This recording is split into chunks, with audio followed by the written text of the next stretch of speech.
So, meristems. Plant cells or tissues that continue to divide to form new organs are called meristems. It states that meristems are the plant cells or tissues na nag-continue og divide and results in the formation of new plant organs, and ang mga examples na sa mga plant organs kay ang leaves, stems, roots, flowers, and fruits. So kani sila kay ang root regions of plants. So next is apical meristems. Tips of roots and shoots that continue to lengthen contain apical meristems. So, kani mga apical meristems ay ang specific type of meristem found at the tip. The tips like sa apices. So unsa man ning apices or apex? Mao ni siya ang tip or the highest points sa roots and shoots in plants. So later, discuss ra pud na nako further kung unsa or usa na nga part sa plants ang shoots and roots. So these meristems are responsible for primary growth, which is the increase in length of the plants. So next is the arithal meristems. So some plants that grow in thickness such as large stems are capable of secondary growth. This is caused by lateral meristems, the vascular cambium and the core cambium. So ang lateral meristems kay ang another type of meristems in plants. So unlike some apical meristems na primary growth which cause growth and length, so si lateral meristems kay ang responsible sa secondary growth, which means the increase in girth or thickness of stems and roots. So ang secondary growth particularly evident in plants with thick stems due to the activity of two specific lateral meristems. So the first one is the vascular cambium, which produces new vascular tissues like xylem and phloem. And the core cambium kay na nagproduce na siya sa outer bark. So next, so plants can be categorized as annuals, biennials, and perennials. So kaning first is the annuals. So annuals complete their life cycle from seed generation to death in one cycle. So ang annuals means ani niya that the plant completes its entire life cycle, like from seed siya to flowering to nitubo-tubo na siya, and finally the death within a single growth season. So next is the biennials. Need 2 growing seasons to complete the life cycle. So it means that kani na plant is nag-require og 2 growing seasons to complete its entire life cycle from seed to seed. Often, vegetative growth occurs in the first year. So ang first growing season niya kay nagproduce og roots, stems, and leaves. So sa second growing season is the nagproduce na siya og flowers, fruits, seeds, and then dye. So perennials, trees that live for many years. So ang kaning perennial plants are those that lives for more than 2 years na makasurvive og maski unsa na season like cold or hot, and mag-continue gyapon ni og grow and produce for multiple growing seasons. So ang best example aning perennial plant kay ang mga trees. So in most plants, the 3 main cell types are parenchyma, collenchyma, and sclerenchyma. The first one is the parenchyma. So cells have walls that are thin and flexible. They lack secondary walls. So ang key characteristics ani nag-highlight sa kaninga type of cell kay ang thin and flexible primary cell walls. So they lack thicker, rigid secondary cell walls na ma-found in other cell types like sclerenchyma. Sa kani, yung pagka-thinness and flexible maka-allow ni for various functions like including photosynthesis, storage, and secretion sa isa ka plant.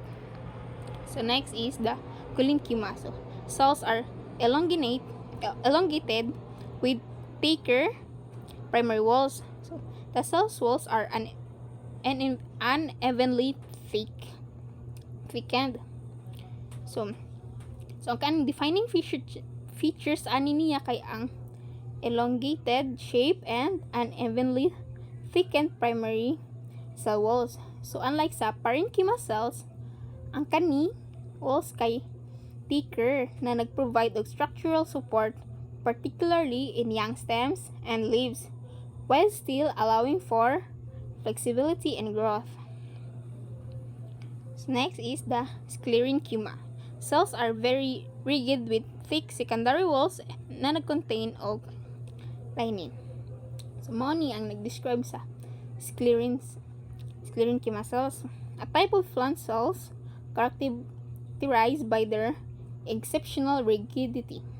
So this rigidity comes from their thick secondary cell walls sa katupakong giingon na mention ganina, which are reinforced with lining, a complex polymer. So ang kaning polymer mo ni ang kanang mga large molecules na nag-add og significant strength and stiffness.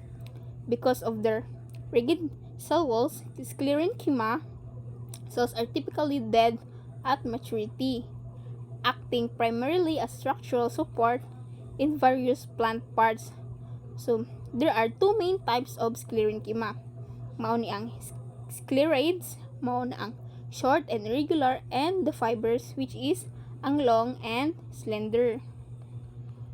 So here you have the roots, stems, and leaves form a root system and a shoot system. So a shoot system kano ang the aerial part of the plant which grows or shoots upwards. So, ari diri na ang shoot system kano ari diri na encompasses all the parts of a plant that grows above ground. Nag-include na diri ang sa nakita sa picture no na ang branches, leaves, flowers, and mga fruits. So ang primary function ani niya kay ang photosynthesis na nagproduce of food, and reproduction like flowers and fruits, and transport of water and nutrients. So ang root system kuno kay composed of the organs that grows beneath and into the ground. So ari diri nag-compromise all the underground parts of a plant. So ang main function aning root system ani is to anchor the plant in the soil, absorb water and minerals from the soil, and store foods reserves. So roots are often play a role in symbiotic relationship with fungi and bacteria. So a root anchors a plant in the soil. It absorbs water and minerals and may store carbohydrates. So para sa mas ma-expand yun ang atong knowledge, ani ang roots kano ay ang underground organs. So some roots have their structure is often adapted to their specific functions. So next is the taproot. A taproot consists of one vertical primary root which gives rise to lateral roots. So ang kani siya is mauni ang main root na much thicker and longer than the lateral roots that branch off from it. Nag-contrast ni siya dungan sa fibrous root system which have numerous smaller roots of roughly equal size. So ang taproot often serve as storage organ for water and nutrients. So fibrous root system occurs as grasses. Many small roots emerge from the stem. So ang fibrous root system kuno is the characteristics of grasses and many other monocot. Instead of a single dominant taproot, numerous thin roots emerge from the stem or crown of the plant, forming a mat-like network near the soil surface. So this extensive network is highly effective at absorbing water and preventing soil erosion. So next is some modification and adaptation of roots are as follows. So number one ani is the storage roots with food and water. So, kaning structures is these roots are specialized for storing food and water reserves. So, examples na ani niya kay ang carrots, leaves, and sweet potatoes. So, these roots are typically fleshy and swollen due to the carbohydrates. So, na-provide ni ang plant with a source of energy during periods of stress, such as drought or winter. So, next is, number 2 is the prop roots. So, aerial roots which support the tall, top-heavy trees, such as in the banyan tree.